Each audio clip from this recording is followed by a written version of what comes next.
Okay, hi. I just remembered I'm not editing this, like doing this. Um, so today I had to cancel my jaw surgery forever, basically, until I can afford the surgeon fees.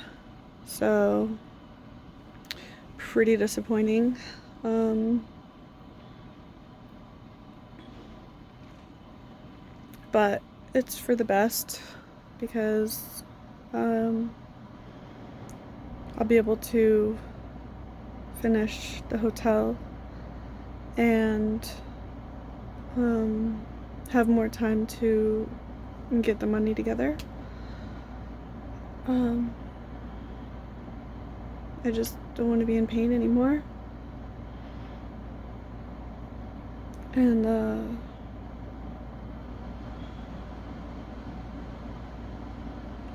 yeah, I just don't want to be in pain anymore. I'll just say that about the symptoms. But so some people are wondering or have asked me like why I have to pay so much money. Because insurance did approve the pre-authorization, so they are, or they were, covering the surgery, but my surgeon doesn't take insurance. And all of the surgeons that are at the level of qualified that I expect for somebody who's doing this intense of a procedure on my face and my chewing and speaking and singing apparatus must be at least one of the most qualified people in the state. And all of them don't take insurance. So it's not like I'm just like choosing a surgeon that's not in network and like choosing to have to pay all these fees. Like, this is a very intense and very specialized surgery that requires very skilled surgeons. And they know that, and that's why they don't take insurance. So they can make a bunch of money. And I don't blame them. It's capitalist society. You gotta make your bag, but it's kind of screwing over literally everybody that needs the surgery because they have to go to these crappy doctors, and I'm just not willing to do that. And I'm sorry to call them crappy but I've had bad experiences with them. I did go have consultations with the ones that were in network, and they're just not qualified enough for me. They don't know what they're talking about. I don't trust them to open my face. If you're gonna literally not tell me that I need upper jaw movement as well, like, it needs to be rotated at the very least. If you're gonna tell me I don't even need that and then immediately change your mind when I tell you I think I do, you're not qualified. You don't know what you're talking about. You're just going along with whatever. You're not even looking at my chart. So that's why I chose the surgeon that I chose. And all of the surgeons that are qualified enough to understand what the chart means when you look at the CT scan of my face and know what surgery needs to be completed, then those are the ones I trust. And I've had consultations with those surgeons as well. And again, none of them take insurance except one in Oklahoma, but insurance doesn't cover anything outside of my state of Texas. So either I move to like North Carolina or wherever that one surgeon is everyone goes to that takes in-network people, or I just pay the money. I'm not gonna move my whole life to have a surgery. I know, like, the surgery will give me my life back, but I don't want to start over. I have a lot going on here, and so I'm not moving. So anyway, I don't need to make excuses for why I have to pay the surgeon, but I feel the need to explain why I have to pay the surgeon. So when they're in network, or when they're out of network, like my surgeon is,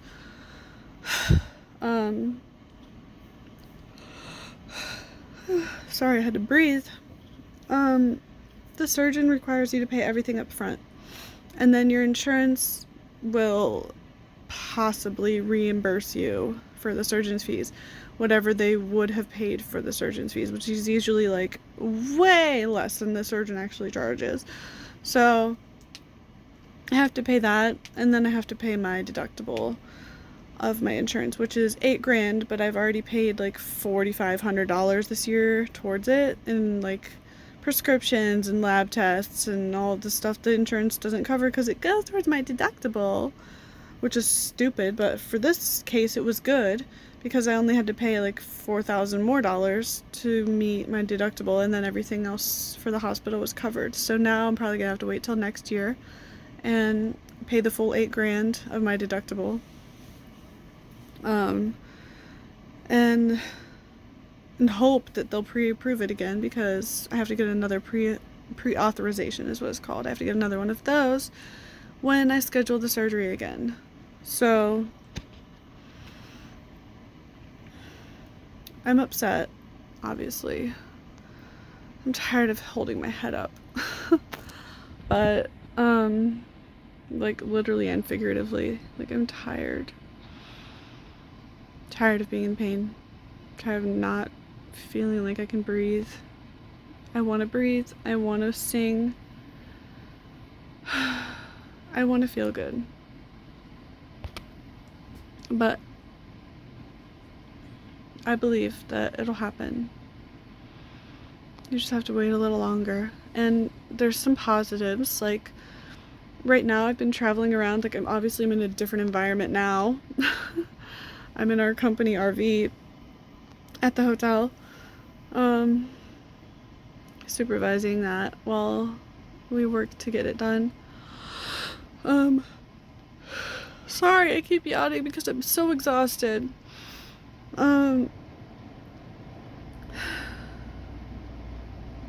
been traveling for work a lot, and I haven't been able to get chiropractic adjustments, and my money situation fell off a cliff last month because I had to buy tires, and I didn't pay any of my other bills basically, so they're all late.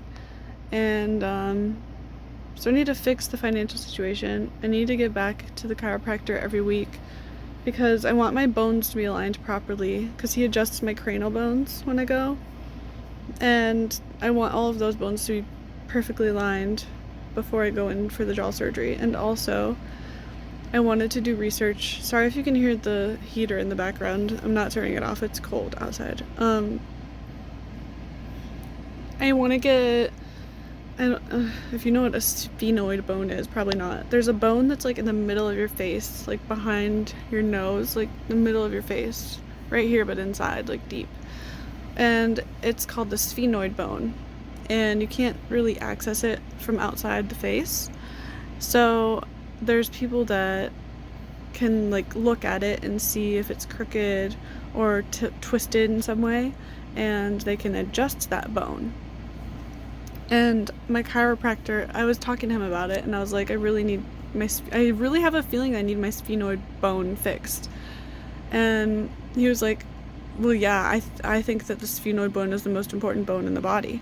And I'm like, well, yeah, I had that feeling too, but I didn't know that like somebody that's an expert about bones would think that too.